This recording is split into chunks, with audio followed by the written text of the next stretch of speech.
Hey everyone, Tyler here. Got another lighting breakdown video for you. Just been testing out some gear and caught up a buddy of mine who's a super talented artist and said, hey, I'm testing out some gear. Can we collaborate on something? I'll make a video for you, make it mutually beneficial. So this is a lighting breakdown from an interview that I shot for him for kind of an artist vignette for his website and all that fun stuff. And I just feel like that there just can't be enough interview lighting breakdown tutorials on YouTube because, scenarios are going to be different for every single interview. So here is another one of my contributions to that. So if that's your thing, let's go ahead and nerd out and talk about some lighting. So real quick, this is kind of the final product. I still haven't totally dialed in the grade yet, but this is kind of how it ended up looking. He was talking off camera. So yeah, that's kind of how it is. So let's go ahead and break it down. So first up, we have this shot right here, which you pretty much probably can't really see anything. So the first light that I added was the Amaran T4C. This is a tube light, and I set this to about 2000 Kelvin. Might have been like 2300 Kelvin, around there.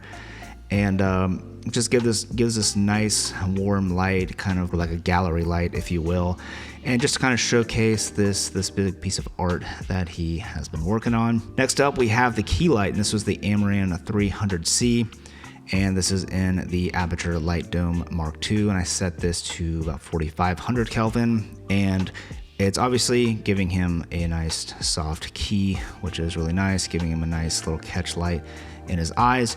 And the other thing it's doing is it's actually cooling down that T4C that was over the artwork. So if I kind of bounce between the two, you can see it's kind of cools that painting down a little bit, but kind of at the top corner of that painting, you still have that tungsten color coming through. So it adds like a kind of nice little color contrast to the painting, which I kind of like. So next up, we have this practical in the background, and he actually already had this fixture in his studio. The only thing I did was change out the light bulb to the Aputure B7C so that I could control output, CCT, and not have to worry about any flicker. And as you can see, when I A/B this, it's just giving some exposure to that rebreather there in the background. Part of his story is he is a former Navy SEAL and an artist now, so definitely wanted to showcase that, and using that B7C really helped me dial in the exposure because that other bulb was way too hot on there and blowing out. So that B7C really helped it control that exposure. And then the other thing, because I was shooting this on the Proteus Anamorphics, that oval bokeh just looks so good there on that trident there. You can't tell, but it's like the Navy SEAL trident. Can't tell what it is in here, but it just looks really cool in there. So a lot of visual interest there in the background, just kind of adds a little bit more depth and texture to the scene as well. Next up, we have a light on the right hand side of the frame. It's just another Amaran T4C, and this was set to a tungsten as well. And as you can see, it's just adding a little bit more exposure here on the right side of the frame and some texture here on this little trash can or whatever this is down in the background, and also this rebreather and the fins and everything right here. Just kind of adds a little bit of exposure to that side. Honestly, I was kind of 50-50 on whether I wanted it in there or not.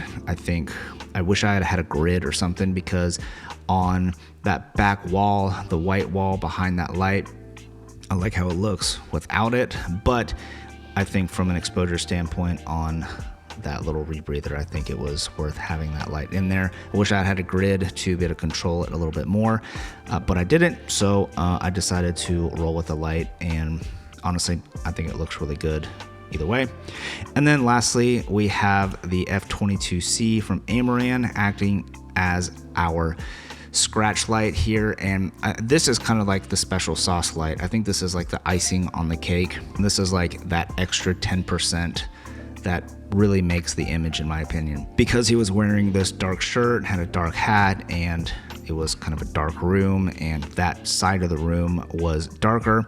I really wanted to make sure that he popped from the background, so that F22C, in my opinion, just gives enough separation from him and the background to really make him pop. And to me, this is something that separates this shot from a good looking shot to a professional looking shot.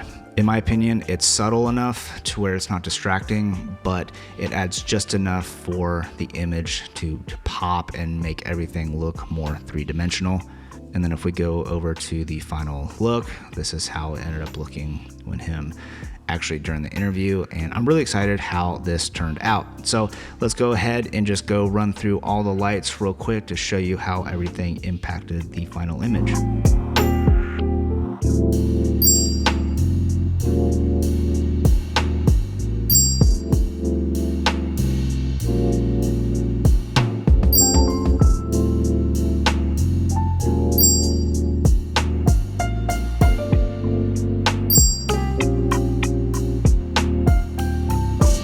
Couldn't have done this lighting breakdown without the Sidus Link app. I absolutely love the aputure ecosystem and now ProLight, which is really exciting to be able to control everything with the Sidus Link app. So that's just kind of the lighting breakdown. I'm going to make another video in the future with using this same interview setup, talking about my approach to filming interviews in small locations and small spaces, because I think that's something that's very challenging, yet something that we all as filmmakers, if we're filming interviews, we're just going to run into regardless. So if that's something that interests you, consider subscribing to the YouTube channel, hit that notification bell next to it.